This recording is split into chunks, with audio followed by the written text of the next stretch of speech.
Bonsoir à toutes et à tous. Ce soir, on reçoit un garçon exceptionnel, nageur de l'extrême, double vice-champion du monde. Il en a surmonté des épreuves et ce dès l'âge de 6 ans. Il nous les raconte dans un livre pour la première fois et sur ce plateau. C'est-à-dire, c'est parti.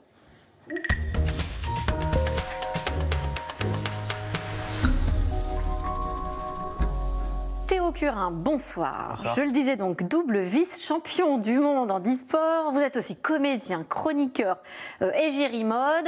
Bref, vous ne vous ennuyez pas visiblement dans la vie, surtout que vous venez de sortir en plus un bouquin. Donc vous êtes aussi écrivain. La chance de ma vie, c'est le titre de votre livre chez Flammarion. C'est quoi la chance de votre vie, Théo Curin? La chance de ma vie, c'est plein de choses, je pense. Les gens, quand ils voient ce titre, ils pensent immédiatement à ma maladie, mais pas que. En fait, pour moi, la chance de ma vie, c'est les rencontres que j'ai eu la chance de faire, c'est les opportunités que j'ai encore aujourd'hui. Donc ça veut dire plein de choses, la chance de ma vie, et c'est pour ça que j'ai choisi ce titre. On va raconter ces opportunités incroyables que vous vous donnez quand même, que vous saisissez, mais que vous vous donnez des objectifs incroyables. Traverser de lacs de plus de 100 km à 4000 mètres d'altitude, dans des eaux gelées, des rencontres de caïmans, de piranhas. Vous allez nous en dire plus. Mais avant ça, on revient sur cette maladie dont vous parlez, dont vous avez été victime à 6 ans, une méningite bactérienne, c'est comme ça qu'on dit, foudroyante, qui vous tombe littéralement dessus. Vous vous souvenez de ce qui se passe dans la tête du petit garçon à ce moment-là? Vous avez donc 6 ans. Oui, il se passe beaucoup de choses dans la tête d'un petit garçon quand il se passe ça. Et il se passe aussi beaucoup de choses tout autour de lui, dans sa famille, dans son entourage. Sur le coup, moi, je vais dire que j'ai pas trop souffert, finalement. C'est plus mon entourage, mes parents, ma grande sœur qui a souffert. C'était eux en première ligne. Qui réalisent pleinement. Qui réalisent ce qui s'est passé et ce qui est en train de se passer. Nous, à 6 ans, on est dans notre lit d'hôpital et on est loin d'imaginer ce que ça va engendrer aussi. On est très naïf quand on est enfant. Oui, vous dites d'ailleurs ces mots, on sent cette incompréhension du petit garçon que vous êtes. On vous parle de la couleur de vos bras, de vos jambes, on vous parle de cette couleur noire, de cette couleur charbon. Vous le rappelez dans votre livre et on vous dit, c'est pour ça qu'il va falloir te couper les bras, te couper les jambes, Théo, et vous répondez, mais alors de quelle couleur ils seront après mes bras? Est-ce que je pourrais mettre toujours des chaussettes? Ouais, c'est ça en fait, et je trouve ça beau et joli en fait, parce qu'on voit vraiment la naïveté de l'enfant avec cette phrase.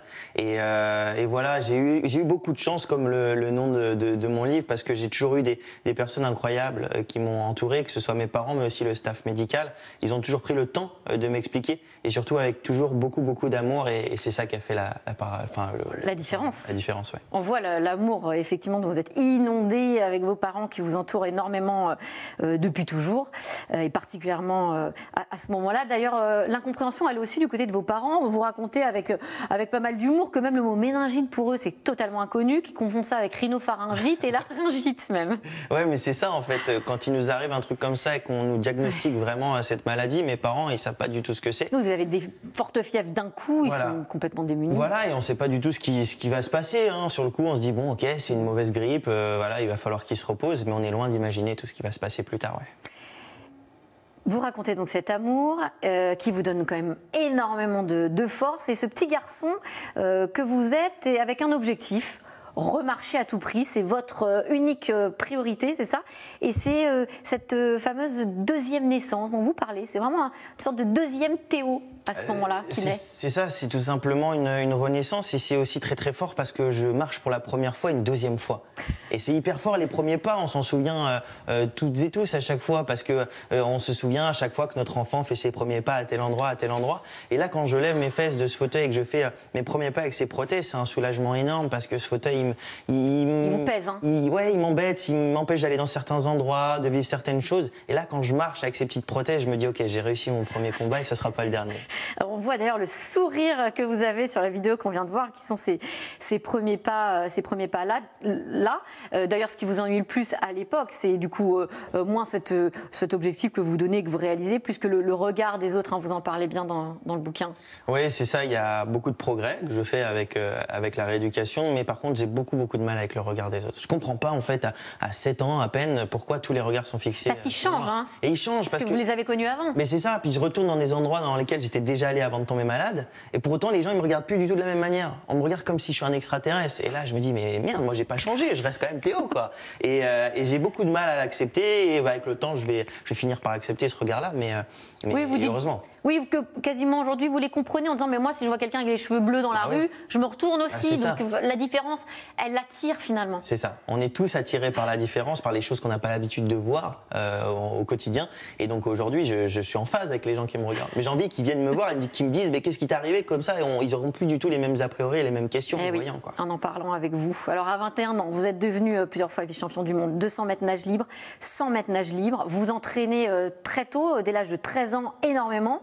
Vous deviez faire d'ailleurs les JO en 2024, vous ne les ferez pas, je crois. Ouais. Pourquoi? Parce que je faisais face à des problèmes de classification, je nageais contre des mecs qui avaient leurs 2 mains, et c'est pour ça d'ailleurs que j'ai pas fait les Jeux de Tokyo et que je ferai pas les Jeux de Paris 2024 parce que je suis pas en phase avec ça, et je préfère maintenant me créer mes propres challenges où c'est moi qui définis les règles. Sacré challenge pour le coup. On va parler du prochain. Bon, il y a eu cette fameuse traversée du lac Titicaca entre le Pérou et la Bolivie. Donc là, c'était plus de 100 km à 4000 mètres d'altitude dans une eau gelée. On va y revenir, ça n'a pas été une mince affaire, je crois, malgré l'entraînement de très haut niveau. Là, d'abord, nouvelle aventure très bientôt. Au milieu des piranhas et des caïmans, paraît-il. C'est quoi cette histoire? C'est pas super excitant dit comme ça, c'est vrai que ça fait pas rêver. Fait peur. Mais oui, c'est une course qui s'appelle la Santa Fe Conda. C'est la course la plus dure au monde pour les nageurs. C'est en Argentine. Course mythique. Ouais, c'est une course mythique pour les nageurs d'eau libre, parce que là, on va nager dans une rivière déchaînée avec beaucoup de courant. C'est 57 km. Cette fois-ci, je serai tout seul, parce que Titicaca, j'étais avec 2 autres personnes.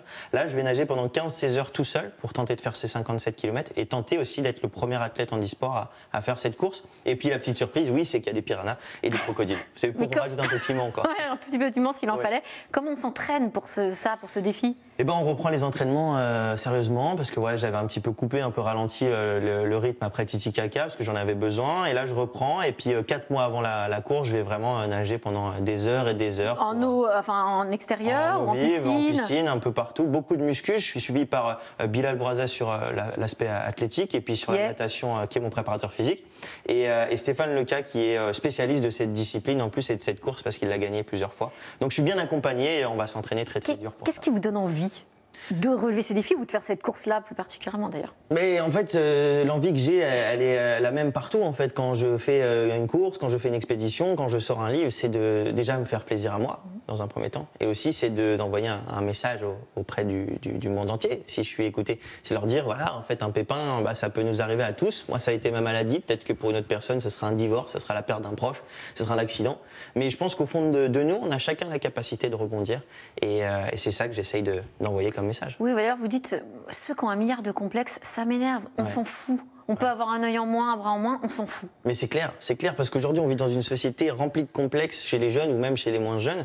Et aujourd'hui, moi, j'ai réussi à reprendre un peu confiance en moi et en mon schéma corporel qui me blessait, qui me faisait mal au début. Je détestais mon corps. Et aujourd'hui, j'aime mon corps et je me dis, si moi, j'ai réussi à faire abstraction de ce nouveau corps et que je le trouve joli, tout le monde peut le faire. Et j'invite les gens à être fiers d'eux. Et en plus de tout ce que vous abattez donc comme défi, on vous voit en égérie. Alors c'est la marque de beauté Biotherme que vous représentez, mais aussi création. Là c'est plutôt côté luxe et haute couture. Création de polo avec la marque Lacoste. Ouais. Vous avez inventé un polo qui puisse aller à tout le monde. C'est ça, un polo et toute une collection. On a des sweats, on a des t-shirts, on a un sac à dos, facile à mettre, mais en fait, c'est pas du tout une ligne pour les handicapés. Ouais. C'est une ligne qui est accessible à tous et qui est jolie. Et j'espère que les gens vont l'apprécier autant que je l'apprécie moi. Merci Théo Curin, la chance de ma vie. J'ai fait de ma différence une force. Voilà, c'est aux éditions Flammarion.